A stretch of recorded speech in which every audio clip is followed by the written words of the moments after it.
Here it is, guys. It's the moment you've been waiting for a long time. It is an unfortunate moment, but it has arrived. I have a decision. Iraq is now officially a civil war.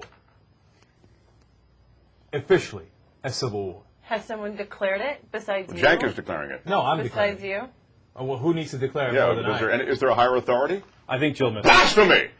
I think Jill missed it. Oh, there The was gavel a has sounded. Iraq is a civil war. So this should be in all the papers tomorrow, since It you should be. declared It it. doesn't even need to be in all the papers. It's so decreed. What's happening in Iraq? It's something we alluded to. Yeah. How can you not love Jill? What's happening in Iraq? I love it. Something She meant, though, what's changed in Iraq that made this decree is what she meant, Your Honor. Of course. No. Is there something happening? Something we alluded to in the last segment. I'm going to read CNN's Nick Robertson's piece. I don't know Iraq, but I know Israel. One international official told me, Nick Robertson reports, of reports among his staff that a 15-year-old girl had been beheaded and a dog's head sewn on her body in its place, and of a young child who had his hands drilled and bolted together before being killed. The grossest story I've ever heard. I read that. What was the this morning. second part? I didn't know that part. A young child who had had his hands drilled and bolted together before being killed. That is not uncommon. That's the sick part. A lot of people are showing up with drills and bolts in their bodies. What they do is... Oh, my God. We talked about this a couple of days ago. The Shiites went into a Sunni part of Baghdad, killed 50 people, broad daylight, in the streets, in their houses, and before they would kill them, sometimes they would handcuff them behind their hands behind their back, and then they would drill holes into their body. Oh, my God. And then after torturing them like that, they would shoot them dead. I've never, ever in my life heard of a grosser story than this. But we're making progress in Iraq. We But- really are. I mean, that's awesome. But If what, only one girl gets beheaded and the new dog head gets put on there. I mean, great strides we have taken. what is grotesque is that Jill is referring to something our Secretary of Defense just said. Yep. He landed in Iraq, and he said, I see great progress here. Yep. That's progress? What are you seeing, Rumsfeld? No, it was on the same day where there was a bombing in a restaurant and it killed like 7 people. I think he landed, said we're making progress, and then a restaurant exploded.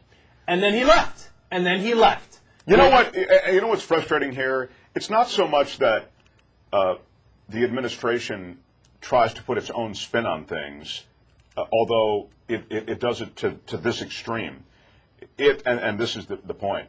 It's that it would almost seem to fly in the face of so many facts. Why not integrate some of the facts? Address some of the facts? I mean, in other words... It's true. It's a great point. And the sloganism and by the way, it's how the White House was won, and and they're trying to pursue policy this way, and it's insanity. Joe Klein wrote a piece about this in Time. Now, a lot of the liberal activists have problems with Joe Klein these days, but I'll tell you, that piece was terrific, and it talked about how politics used to be something cyclical. Like, you would get towards elections, and you'd have to do politics. It's now gotten to the point with this White House that it is a permanent state. That things are not done for policy reasons. They're only done for political reasons. And what Mark is saying, though, goes even beyond that. My God, man, what is it in your nature and your temperament that you can't take some of the facts and work that into what you're doing?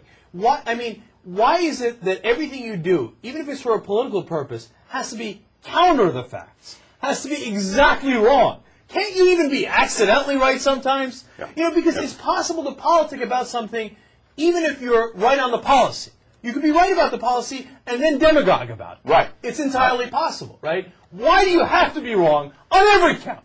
It is stunning. It really is. When the historians go back, and as Fred Kaplan talked about, the military historians and the military on the ground have already done the Army Field Manual now. They're already saying it now. You don't even have to go get into the future. They're saying what we have done in Iraq is dead wrong. They're not saying it. What we did in Iraq is wrong, but they're showing example after example after example of things we did in Iraq and why it's never worked before and will not work now. That, by the way, just quickly while you're on that point, is the point, that there's history behind it. It's not as though these are new discoveries about how to handle the situation. The fact is, there's history dating back to Napoleon and before Napoleon of these very insurgencies not being thwarted in this way, but rather being successful if you allow them to continue in the way that U.S. policy is going down.